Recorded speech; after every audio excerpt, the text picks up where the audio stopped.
భారతదేశం ఒక secular country. ఇక్కడ నచ్చిన మతాన్ని ఫాలో అవ్వచ్చు, మెచ్చిన దేవుణ్ణి పూజించవచ్చు. కానీ మనలో ఎంతమంది మనం పూజించే దేవుణ్ణి డైరెక్ట్గా చూసాం?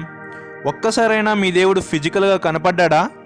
I am your doctor GSR, life chemistry motivator. Please stay with me for few minutes.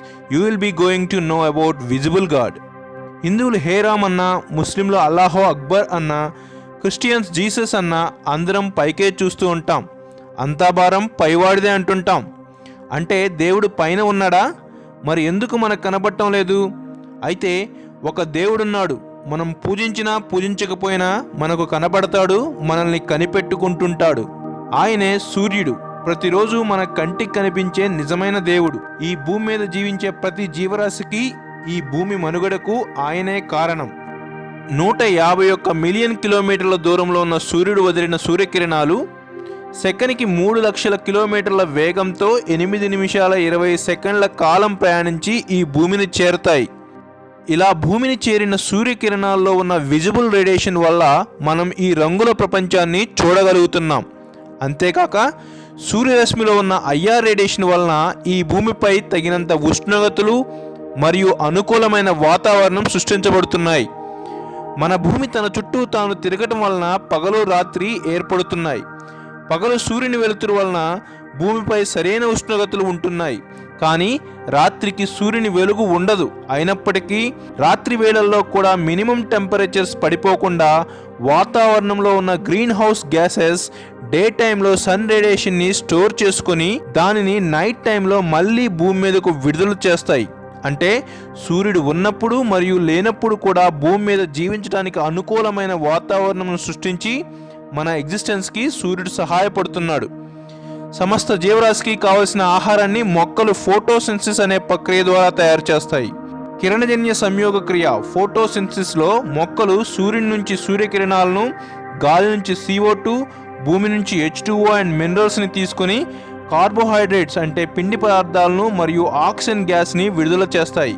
ఈ పచ్చని మొక్కలే ఫుడ్ సైకిల్లో ప్రైమరీ సోర్సెస్. అంతేకాక ఈ ప్రక్రియలో CO2 గ్యాస్ని కన్జ్యూమ్ చేసుకొని ప్రాణవాయువు అయినటువంటి O2 గ్యాస్ని మొక్కలు రిలీజ్ చేస్తూ ఉంటాయి. సూర్యరశ్మిలో ఉండే వేడి వలన సముద్రాలు, నదులు లాంటి వాటి నుంచి నీరు ఎవాపరేట్ అయ్యి మేఘాలుగా మారి ఆ మేఘాలు వేరువేరు ప్రాంతాల్లో వర్షాలుగా కురుస్తున్నాయి.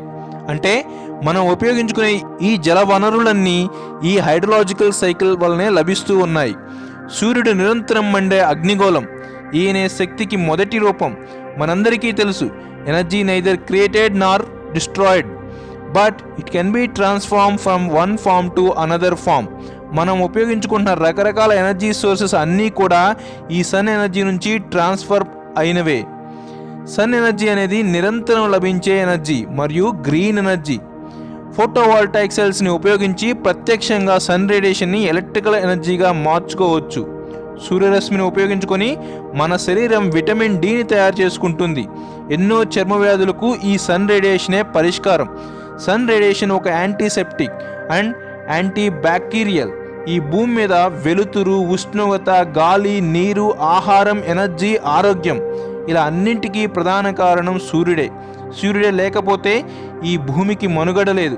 అలాంటప్పుడు సూర్యుడే మనకు నిజమైన దేవుడు. అంతేకాకుండా కంటికి కనిపించే ఏకైక దేవుడు. అందుకే పురాతన కాలం నుండి ఇండియాలో సూర్య భగవానుడని గ్రీక్స్ హేలియస్ అని, రోమన్స్ అపోలో అని, ఈజిప్టియన్స్ రా అని, మీసోపోటామియన్స్ ఊటు అని, పెర్షియన్స్ మిత్రాస్ అని సూర్యునికి తమ చరిత్రలో సరైన స్థానాన్ని కల్పించి కీర్తిస్తున్నారు. అయితే సూర్యుడు విడుదల చేసే 100 కోట్ల భాగాల సూర్యరశ్మిలో కేవలం 1 భాగం మాత్రమే ఈ భూమిని చేరుతూ ఉంది. అందులోనూ 70% మళ్ళీ రిఫ్లెక్ట్ అవుతుంది. అంటే భూమి శోషించుకునే ఉష్ణరాశి అనేది చాలా చాలా అత్యల్పం. ఈ అత్యల్పమైన ఎనర్జీయే ఇప్పుడు మనం చెప్పుకున్న పై పనులన్నింటినీ చేస్తూ ఉంది. భూమి శోషించుకునే ప్రతి ఎనర్జీని ఇంతవరకు మనం పూర్తిగా ఉపయోగించుకోలేకపోతున్నాం. అలాంటి టెక్నాలజీస్ ముందు ముందు డెవలప్ అవ్వాలని ఆకాంక్షిస్తూ సెలవు తీసుకుంటున్నాను.